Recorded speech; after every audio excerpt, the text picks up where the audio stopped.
one other way that I wanted to bring it forward, bring it to life for you today. And it's something that I do in terms of my life coaching. And obviously, you know, I help a lot of people that are stressed, overwhelmed, anxious, especially when it comes to their work. You know, everything's urgent, important, due yesterday, all that kind of stuff. And they're just like, where do I start? I don't know what to do.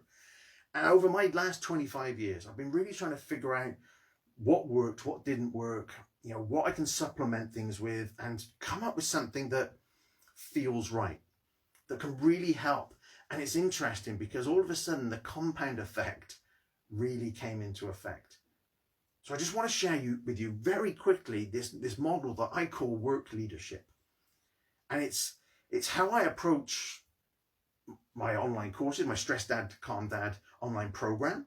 It's how I'm going to approach my 5-day Stress Dad to Calm Dad Lunch and Learns next week. Please come along. If you're a dad, please come along. It's going to add massive value.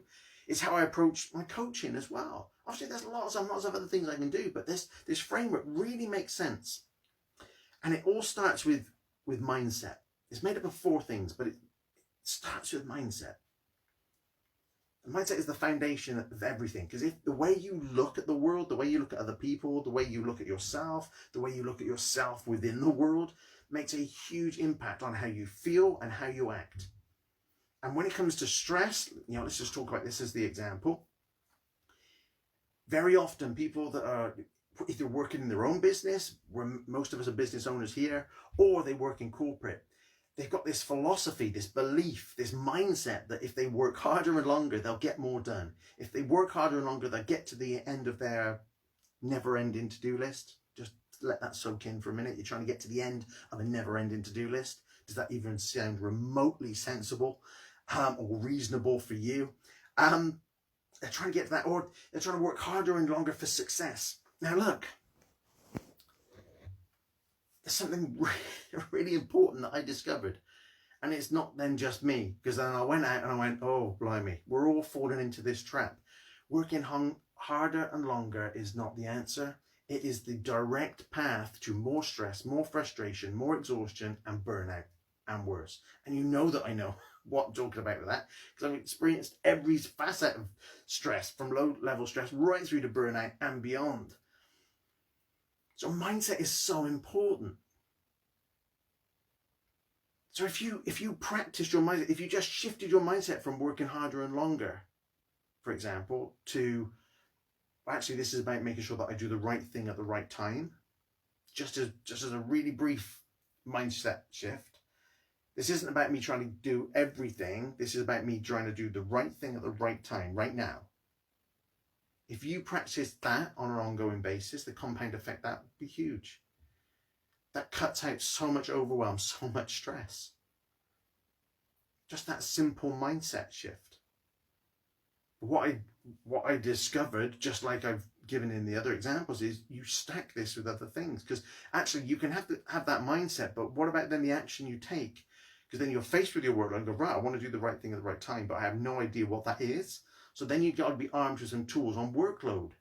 Yes, that's the second part, is workload. Well, how do I approach this? What questions have I got to ask to understand everything better so that I can make a more informed decision about what it is I focus on right now and can manage everybody's expectations?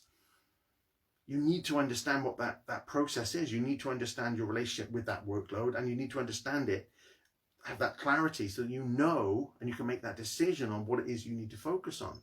Because you can't have 10 priorities. You can only have one priority, and there's only one thing you can do at a time.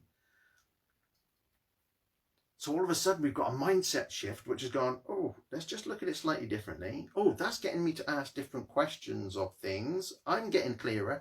So what do you then need? Number 3, the third part of the work leadership model is time. So yeah, you're looking at it differently. Now you kind of know, right, well, I need to use my, do that. How do you get precious about your most precious resource? How do you protect your most precious resource, which is time? Well, there are techniques and strategies and ways of thinking to do that. Some of this stuff is, you know, people pride themselves, you know, one of the biggest myths I love to bust is multitasking. You know, it's the most ineffective way of doing anything. It's going to take you up to 100% more time on complicated tasks to get it completed. It's ludicrous. But somehow we've all been hoodwinked into thinking multitasking is a great thing. A bit of a spoiler alert for next week, right? That's one of the things I'm going to be talking about. So mindset, looking at something slightly different, looking at work differently, looking at yourself differently. Then you're asking different questions of the workload and things in front of you.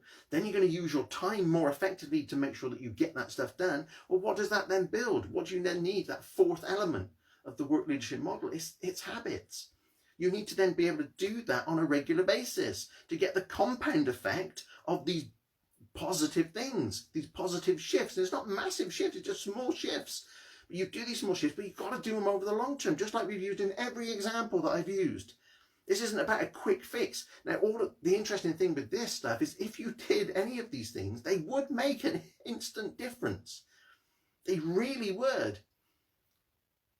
But the big prize is, what difference does that make over time in terms of your health, in terms of your work, your impact, your achievement, your success?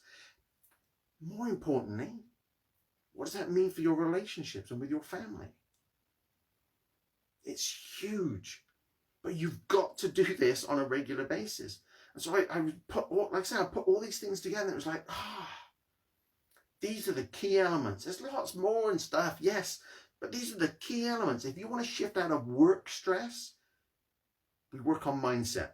Then we work on the workload, which feeds into time, which feeds into habits, and not habits that are going to just go away in 2 weeks. Yeah, this isn't about New Year's resolutions, and we've done a training on this. Go up into the guide, you'll see it. We've done training on how do you build a new habit and drop an old habit. I'm giving you the science of that, but you've got to understand that in order for you to carry this stuff on. But what brings all this together? It's the compound effect. You can do these individual things. You can work on a mindset, or you can ask questions in your workload, or you can be more focused with your time, or you can build some habits that put your family first. You can do these individual things. But man, if you bring that together, the compound effect of that is huge, is significant. Is that kind of, after day 30, it's worth 5.3 million, and after day 31, it's worth 10 million. It's that kind of, that impact that it has. I can't guarantee results. It depends on what you do and how seriously you take these things, right? And the effort you put in. But this is the potential. This is what can happen. This is the compound effect of putting together, first off, doing the right things and knowing what those right things are. That's why you have coaches. That's why you have mentors and guides, so that you can go, right, okay, this is what I'm struggling with, right? In our experience, this is kind of where you might want to focus some energy. Just focus some effort and time in just doing this. Do it over a period of time, and let's see what the difference is. So first of all, it's about picking off those things, and then it's about doing them on a regular basis. But then if you can stack them with these other things, oh man, your life is in a completely different trajectory. So this is what I do in terms of my stress and the overwhelm, the clients that I helped all over the world, from people who are mechanics right through to managing directors of global banks. It's the same process. They all come with a different set of circumstances and backgrounds and all of that. But at the core of it, it's the same issues. It's the same emotional issues. It's the same patterns that everybody has. And when you can understand that, and you can understand what's important to somebody, then we can really start shifting. But we have to take the action. We have to have faith. We have to trust the process. We have to put in the time, put in the effort, and keep doing it on a regular basis so that we can enjoy the compound effect of these things. Yes, in the immediate future for some of these things, but for many, it's the longer term picture. So this is the compound effect. This is what I want to share with you today.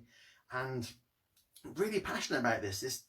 After spending 20 years, very often focusing on the wrong things. Not that I knew that. I just thought I was doing what was right. I thought I was doing what was expected. I thought I was doing how you manage it. These are the coping strategies and the managing strategies of this. But what I've realized is that all of that stuff, like working harder and working longer, being overly grateful for the job because, hey, some people don't have jobs. I know they don't, but does that mean that you have to be absolutely miserable and breaking yourself? because you're so grateful.